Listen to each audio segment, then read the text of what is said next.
It's the strangest thing. During launch there is a cacophony of sound, and a tremendous, shattering, mighty force of pressure, so much so that it feels as if in that moment the whole world is collapsing, and you grit your teeth, and your knuckles flush white on the grip, and you trust your harness, and you shut your eyes so tight you feel they'll bleed. But then, some minutes after leaving that pad, it is all over, and then there is nothing but silence to be heard, and the beauty in the silence, and no weight of gravity at all to tie you down. So you turn around as you fly off and see the whole of the Earth there in your own little window. And you realize, when you look at the sphere of it, that on that sphere is and was everything that is and that has ever happened, and every man and woman and child, and that all the wars and loves and songs and stories that ever were fought and cherished and sung and told right there, on that little blue marble that you can almost hold between your fingertips, so small it is. I was born and was a child there, right by that ocean, and I became a man in a town 1,200 miles away, a distance that from up here represents not more than an inch. It is surreal. Every time I'm out here among the stars I feel the same smallness that is both awesome and terrible in equal measure. But our time on this place is coming to an end, I think, and if that is indeed the case, then the Earth isn't appreciably more than a womb, and the universe is the world, and so we've only just taken our first of many, many steps out into the depths of it. God only knows what's out there, waiting for us in the deep. I think, too, that very soon we'll get the chance to find out. An anomaly? A gravitational anomaly, yes. And the source of it is right out there, out past the orbit of Jupiter. He'd pulled up a photograph, and on it you could see the starlight pulled into smears and streaks indicative of a gravitational lens, the bending of space and time. What the hell is this? We don't know yet what it is. That's what you're going to find out for us, if you want the job. I've been ecstatic, of course I wanted the job. I didn't become an astronaut, after all, to perform menial mechanical tasks around space stations so close to the Earth you could nearly brush the atmosphere with your fingertips, as rewarding as the job had been thus far. I joined, instead, to explore. A gravitational anomaly? A bending in space-time, right here on our own backyard. And of all the men and women alive, they'd chosen me to see it. My crew and I had trained for years for the journey, and all the while NASA was building for us the Warhorse chariot in secret, for the purposes of crossing 600 million miles out into the realm of the gas giants, where this anomaly business resided. It's amazing, isn't it? Frances, a mission specialist on her fourth flight, said, when finally we arrived at the doorstep of the thing. I joined her at the window and together we stared out at it, the anomaly, a shifting weight of mass a few million more miles off, around which starlight from behind curved and oozed and slipped. I concurred. Yes, it is. Where do you think it came from? That's just the thing, it didn't come from anywhere. We've been watching it form for some years now. Doesn't mean it didn't come from somewhere. I concurred again. That's true. I suppose that's what we're here to find out. Warhorse chariot began to circle the thing, and as it did the crew got a mighty view of its front side. It was a bizarre formation of space, a depression as described, and growing, too. Ruger, another veteran mission specialist, eventually said, "Sir, what if it's a wormhole?" I stopped for a moment with that consideration. I had to admit it hadn't yet crossed my mind, but after nearly a full day of witnessing the heaving and the writhing and the twisting of what laid in front of me, I was willing to believe in the existence of more than the textbook standard phenomenons of gravity. And if it is, sir, just in case, why don't we send a signal down into it? See where it goes? I couldn't reason against the suggestion. And so I nodded, and the crew concurred, and so a short burst of radio was dispatched into the anomaly. We ran over mountainous data sets as we waited, and traded ideas to and fro, and ruminated in the countless possibilities. And then strange and alien things began to occur. Sir. I flew over to the window yet again. Look, sir. It's opening up. And it was. The anomaly was indeed appearing, at the very least, and if the shape of the starlight behind it was any indication, to open. What the hell, Dash? What's it doing? I don't know. Is it opening up to somewhere else? I don't know. Just watch. What began as a depression in space-time soon did indeed deepen into a hole, and then it widened and spread. And soon it wasn't merely reflecting the star's light, it produced its own, a powerful pulse of brilliant and blinding blue. All at once the crew shielded our eyes and turned away from the light, only peeking back as it faded. God, it's a tunnel. Ruger, you son of a bitch. Francis patted him on the back. So, what's our next move, Cap? Another specialist, a 10-year vet by the name of Jones, had said. You want to dive into that thing? I shook my head. No. We'll stay here and observe for now. You sure? Chance to make history, you want to pass that up, Dot?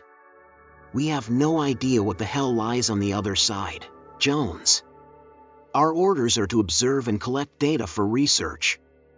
He shrugged, and for a time the crew merely discussed the implications of the discovery. As we did, though, we began drifting forward.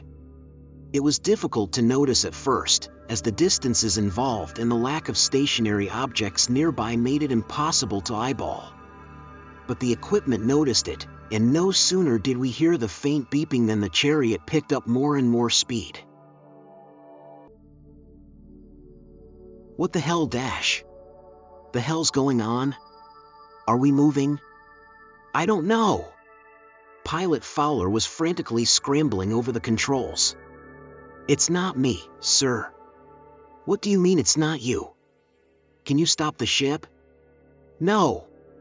I'm trying, but the thrusters aren't even on. Fuel is stable. Is that thing pulling us in? All right, everyone, calm down. We'll figure this out. Fowler, can you angle the thrusters away from the direction of movement? I'll try. And he did, and we felt the subtle rumble of fire from those thrusters, and the descent into the anomaly began to slow. But it was a temporary respite. We're slipping again. Fowler flared up the thrusters in bursts, but whenever he did, the anomaly's pull got stronger and overwhelmed their effort in turn. Whatever this thing was, I realized, it was able to target its gravitational pull and adjust its intensity as needed. And Warhorse Chariot had no answer. Turn off the thrusters, Fowler, I said. No sense wasting our fuel. He did, and a silent distress settled over the crew as Chariot flew into the anomaly. Warhorse Chariot continued its freefall into the mouth of the wormhole. At its own speed, it's a journey that would have taken days, or weeks, but with the anomaly collapsing space and time itself in front of the ship and expanding it behind us, the ship gained impossible velocity. We approached the speed of light. Then we reached it, relative, at least, to the solar system outside our reference frame. Fowler said, "Holy shit. Guys, we're going at light speed. We're actually moving at fucking light speed. How is that possible? We're not moving an inch inside our bubble of space," I said, without breaking eye contact with the anomaly. That's how. It's space itself that's moving, and there's no limit at all to how fast it can go. Another moment passed before I added, "Everyone strap in. We're almost inside." And then the ship began to rumble, and to shake, and to groan, and the blue light brightened and enveloped us whole. Moments later, we entered the tunnel, and Warhorse Chariot exited the solar system.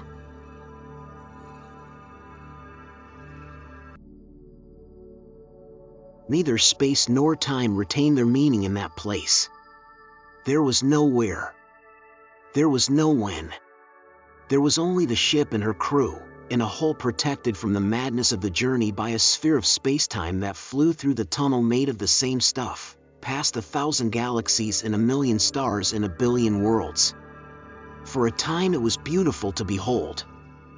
But that time was fleeting and quick, Before we exited this dimension, the pressure of movement overwhelmed the integrity of the ship, and I heard a groaning of protesting metal, and then cracking, and then titanic crashing.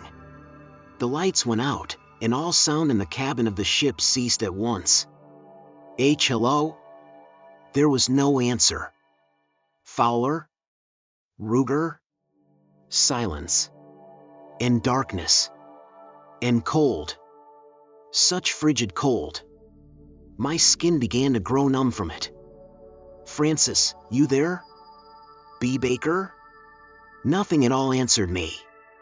Slowly I struggled to undo the seat harness, and fuck. Another flash of blue. It was bright, so exceedingly bright, in fact, that I couldn't see a thing, or think, and it filled up the whole of the cosmos from where I sat, and it lingered.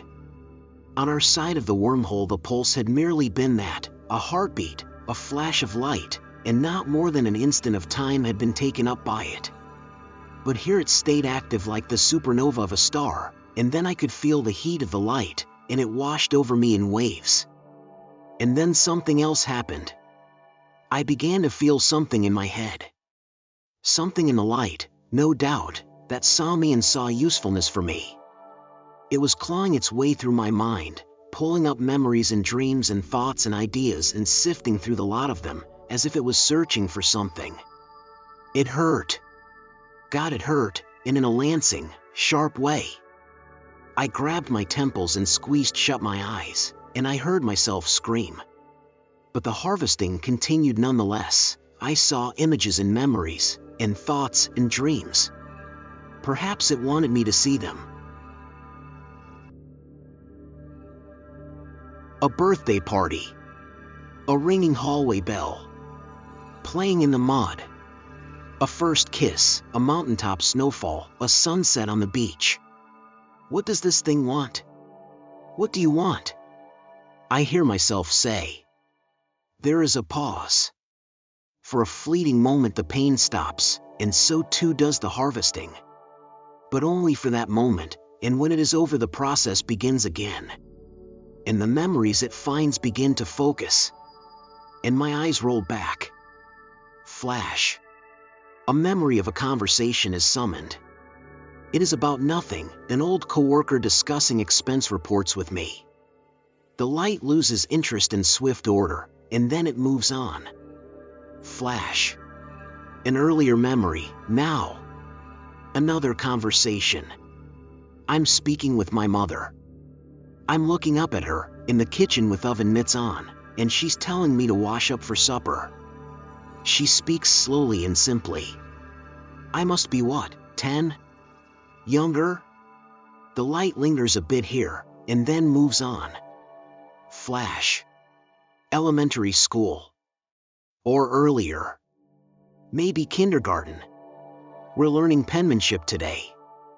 I look down at my paper and see the alphabet scribbled there, in loops and scratches. The light lingers here, too, for a while. And then the memory fades. What do you want? I say again. Another pause. And then another memory comes up. A high school buddy of mine, Greg Rickey, runs up to me after a football game and says the word, food.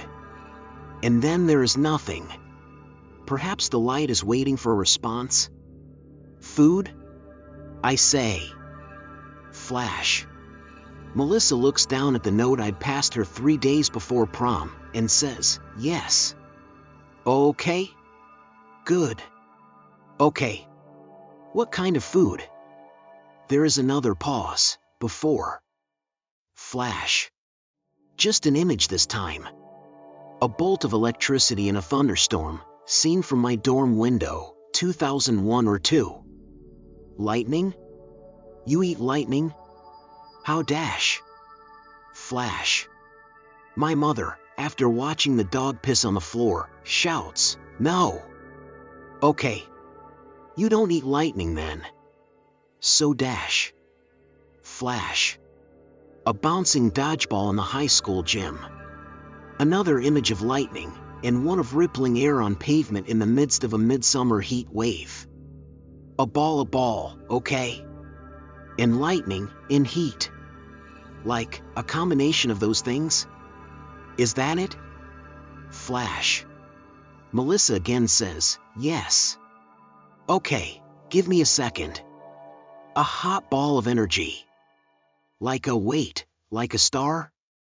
The image of the sun that popped up in my own head as I uttered the word gave the light some pause.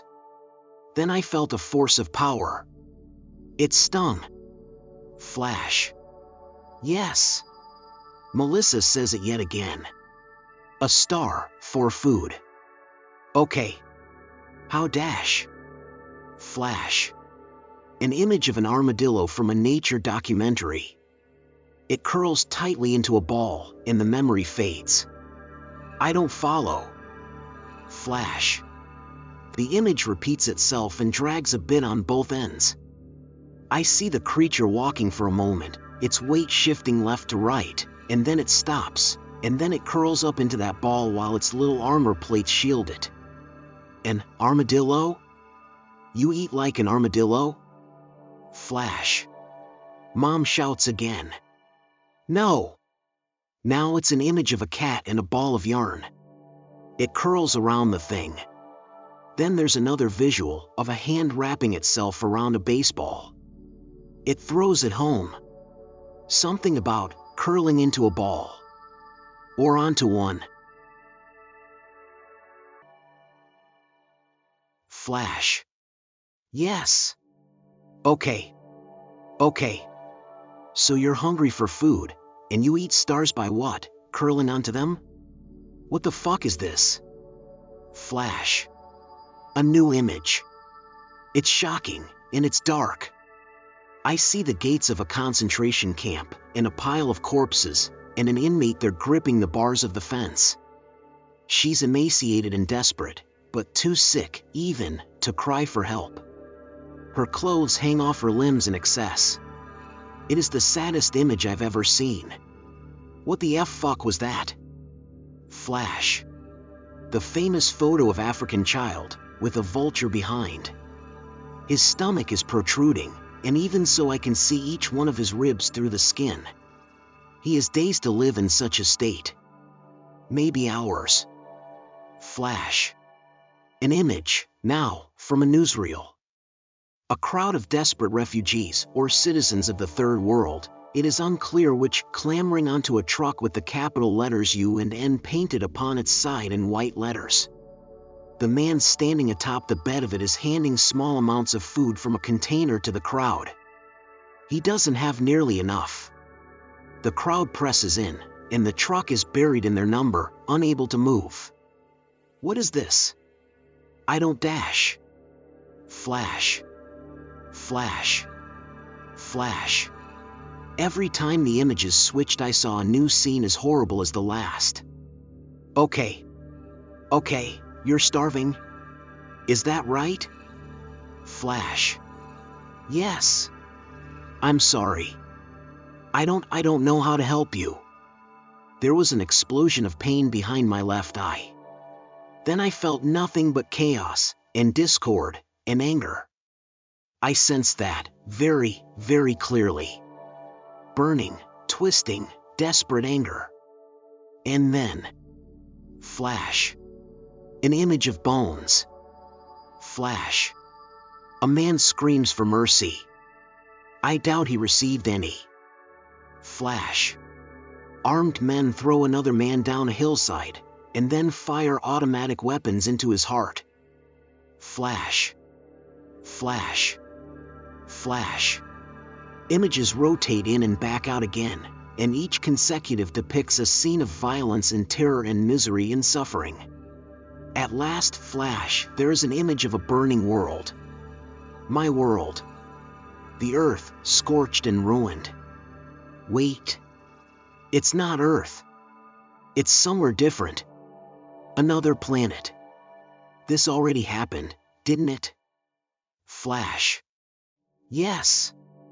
I was afraid to ask the next inevitable question, but too curious not to. What are you? Flash. A new image entered my mind, this time, like the last, from the light, and not from myself.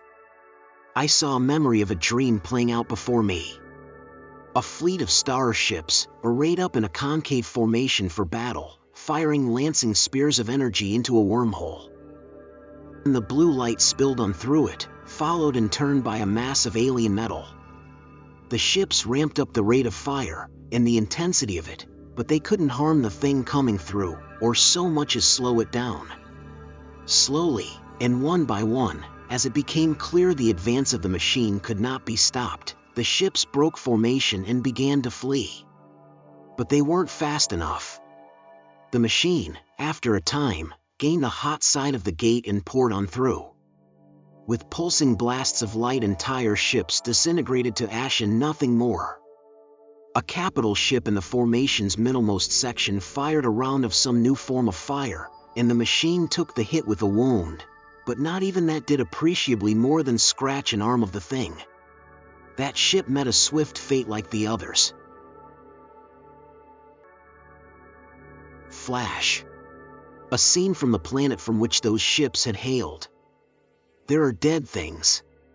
Alien corpses, cities aflame, the end of the world. The mighty shadow of an eclipse falls across the scene, and then there is darkness. Flash. From space, now, I see the thing, in all the magnitude of its vastness. It is terrible and awesome in equal measure, this machine, and having done away with resistance, it has cast out great arms of metal from a central apparatus that spills forth the light, and wrapped them around the mass of the star there. Then, as I watch, a funnel of the star's plasma is sucked up by gravity into the machine, and it begins to feed. Flash. The star is dwindling. Flash. The star is no more. All that now remains in the grasp of the machine is a sphere of hot space. The machine spills its blue light to the depths of the abyss in search of other things to devour. Flash. Another world. Above it I can see the shadow of the machine's arms as it consumes the star. There is no life here to mourn its passing. Flash. Another world destroyed. There are starships splintered in orbit, lifeless and useless, and parts of their hulls rammed into the planet's backside. Their attempt to stop the machine has ended in disaster. Flash. The machine gathers those parts and adds them to its mass. Over unspeakable units of time and countless such battles, it has grown large. Too large, in fact, to sustain itself. Ever it searches for more food. Flash. The machine, having destroyed yet another system, shudders and quakes. It is not enough. Flash. Parts of the machine's limbs have gone dark. There is not enough energy, enough food to feed the whole of its mass. It needs more. I can feel its hunger, and I can feel the growth of it. Flash. In desperation, and with the last of its energy, the machine warps spacetime itself into points in rivers. Doorways are opened up. There is no rhyme and there is no reason. Countless such portals have been ripped into the fabric of the universe, and through them the machine has poured its light, that blinding blue, in search of sustenance. Flash. I see a new image, from my mind again. It is from a science textbook, and it is of my own star. The sun. The light from the machine is digging again. Through the dusty corners of my mind. It needs information. It needs it desperately, and here I am, an endless treasure trove of the stuff, more accessible to it than to myself. I can feel memories being ripped free and thrown. A sick day, a movie theater. An astronaut speaking at my school. An Air Force recruitment center, and a first flight, in the majesty of speed. A rocket launch. Knuckles white on the edge of the harness. A first look at Earth from above. No. No. Fuck you. You can't have that. You can't take that. I live there. I manage to say, weakly, stop. But inside my mind I resist with effort. I pull up my own memories now, to throw in its face. To slow it down. Flash. The coworker approached me again. Hey, Darren, did you get my email? I need those expense reports by Thursday. Yeah, I got you, man. I'll get on that now. Okay. Oh, hey, you talked to Brad earlier?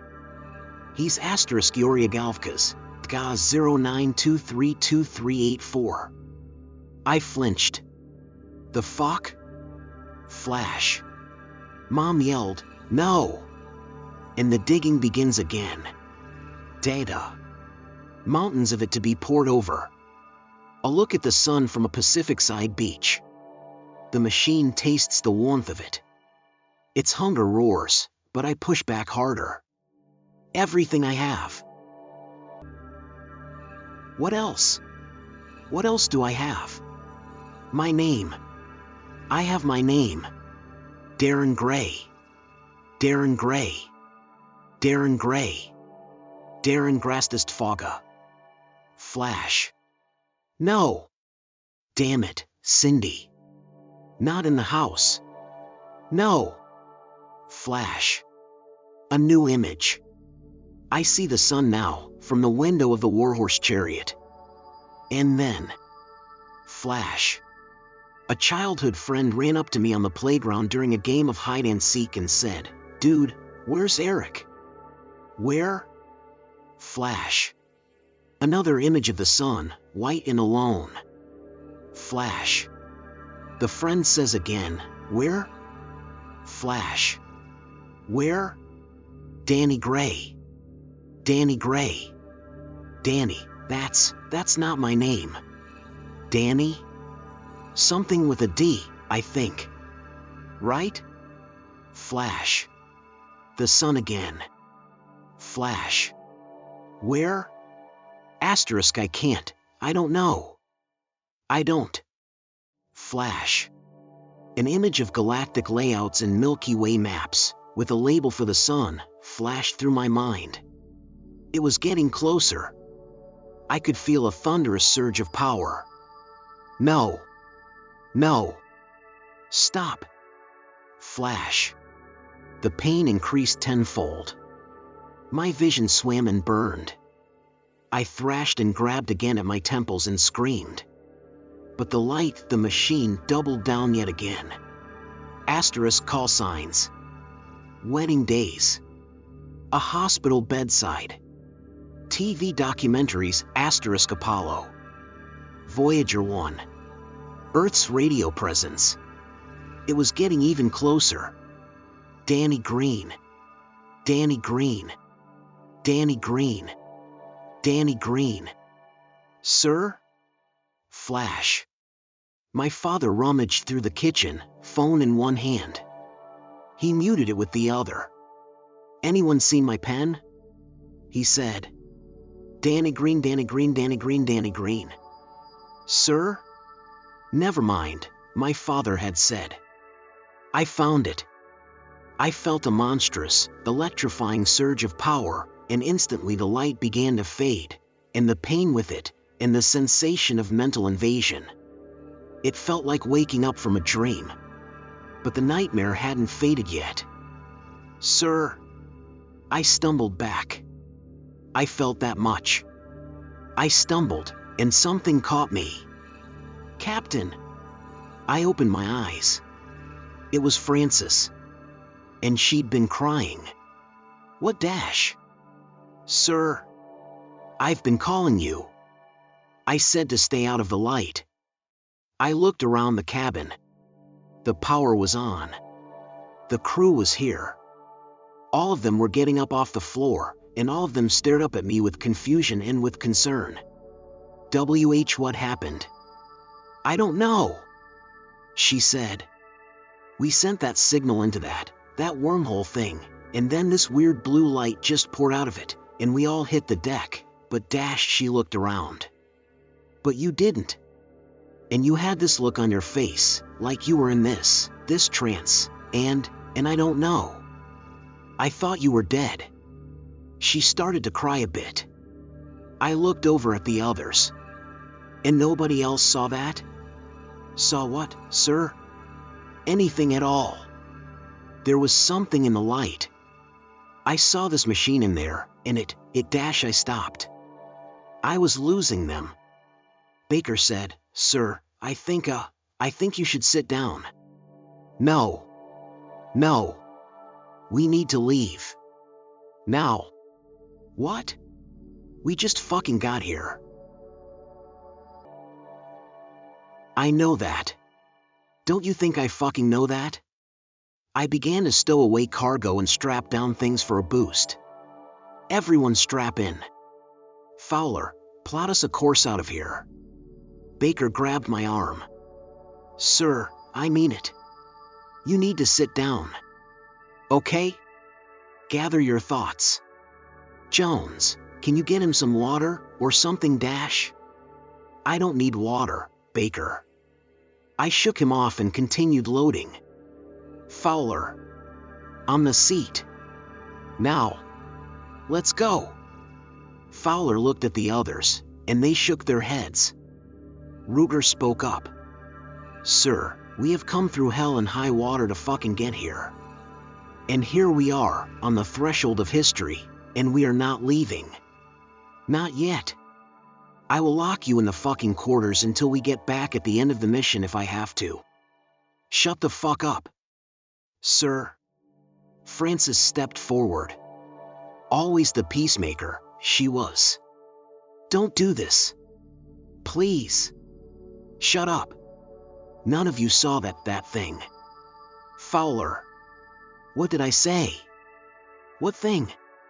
The machine? Fowler. Get on the seat and dash. I felt a slamming weight in my midsection, and down I went, with Ruger on top of me. Sorry, sir. Can't risk you fucking this up for the rest of us. Get the fuck off me. I thrashed and threw all my weight against his. He buckled, slightly, and then turned and said, Baker. A little hand here? Baker piled on, and then Jones, and against their combined weight I didn't stand a chance. They hauled me to my feet and began dragging me off to the back of the SH. Guys. It was Frances' voice. We stopped, and we looked up, and she was pointing out the window. Towards the anomaly. Look!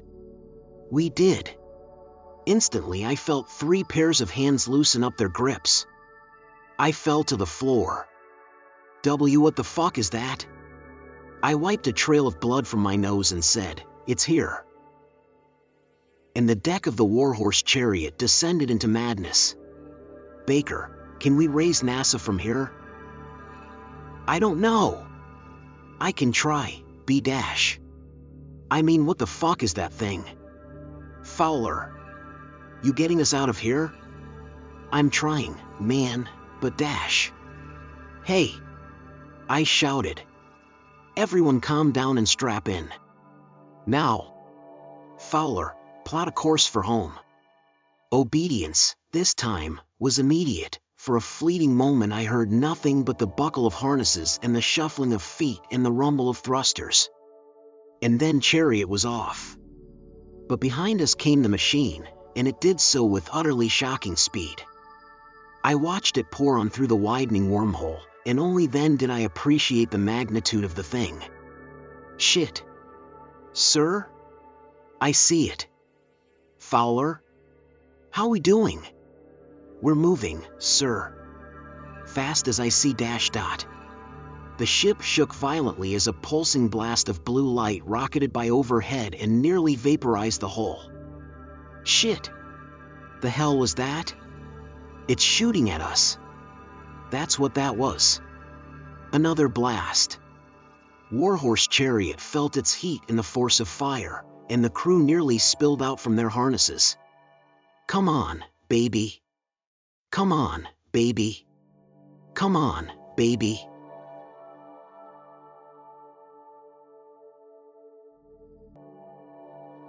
But the ship was too slow. I knew it. Fowler knew it. Baker and Frances and Jones and Ruger, they knew it, too. And we shared the intuition, even as we fled, and said not a word about it. A flash of light. Another shudder. I sat down and powered up a computer and began writing this account, a record we won't be able to give in a hearing. And I started it with a description of a home I'll never again see. "Sir?" Fowler said. We're slowing down. Fast." And Ruger, not me, responded. "We know it is," he said. "Sheer gravity of that thing is pulling us in. Ship ain't fast enough, gentlemen." Another flash. Chariot nearly split at the rivets, and for a split second all we could see, in the light, was nothing at all. I shielded my eyes for the duration before the fade, and kept up my writing. "Orders, sir?" I stopped typing. Then I stood, and the crew watched as the ship slipped in her run. "Turn it around." "What?"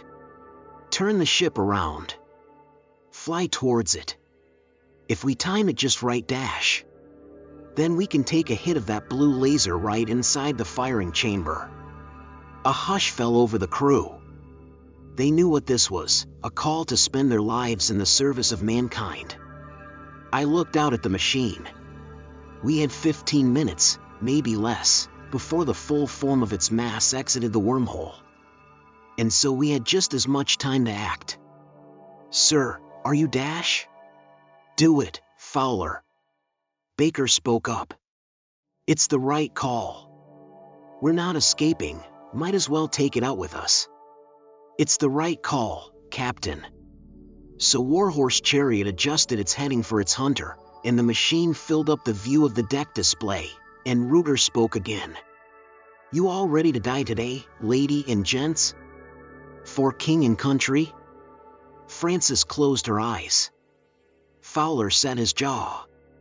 The gravity kicked up by the sheer mass of the machine took the chariot on a wicked pull, and one bolstered by the ship's thrusters, and the gap between us was closed quickly. I typed furiously. The machine's central apparatus opened its yawn to fire, and that old blue plasma pooled up in its center, and I pointed it out to Fowler. "I see it, sir." I put a hand to his shoulder and said, "You did great, son. And now I bring this account to the current moment." As I write, the machine hastens up its firing process. A piece of it still lives on in my mind, I think, because I can feel a foreign panic when I myself am at peace. I believe it knows that when all the numbers are added, there is nothing it can do to prevent the Warhorse Chariot from flying into its firing mechanism at the moment of discharge. It is inevitable, and for that reason I have accepted it, and Baker, too, and Jones and Ruger and Francis and Fowler, all my brothers and my sister, they have accepted it, and they are praying, and closing their eyes, and there is not a crew ever made that is finer to die with. To NASA, if ever you receive this transmission, know that we died well, and know, too, that although there are monstrous things out here in the deep, there are also wonders in it. Never lose the spirit to find them. Darren Bradford Gray, commander of the USS Warhorse Chariot. At 6:09 and 22 seconds p.m. Eastern Standard Time, an explosion event was picked up by the Hubble Space Telescope and an array of surface-based observatories and private telescopes. NASA claims the event was a large-scale asteroid impact. Other satellites have been purposed with examining the area of the incident. As of early August, they have spotted numerous pieces of floating metal, most of which will either join the asteroid belt or fall into the surface of Jupiter, and an excessive amount of radiation, seemingly indicative of a collapsing gravitational event. Closer inspection has revealed that the anomaly Warhorse Chariot was initially dispatched in secret to inspect has ceased to exist. Some private telescope owners, however, have reported an unidentified blue light flashing in pulses from exactly this region. NASA has made no official comment as of this time.